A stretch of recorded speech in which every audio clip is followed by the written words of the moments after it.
My family culture is like, yeah, you achieve, you do these things, like you make your accolades, like you have a certain order. And I was wild and I broke everything. Did not go in order. So I had to work through all of those things with them. And I remember the first time I sat down with my dad, it was like 5 years ago. And I was like, why did you not make this decision for me or this decision for me?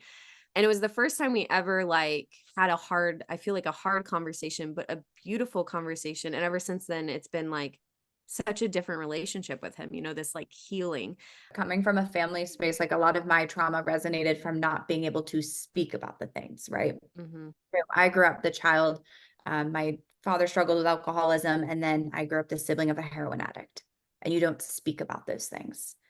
I had the opposite of you two, where my family, we talked about everything. Now that I'm still like learning and also creating all of these new healthy cycles, having to go back and teach them things such as like boundaries and respect and even like respect for others. And I'm like, hey, you have to pay attention to these things, culture, things of that nature, appreciating that. And I'm like, you need to be mindful of the other people around you or mindful of what someone else is going through or just like the way to communicate with someone.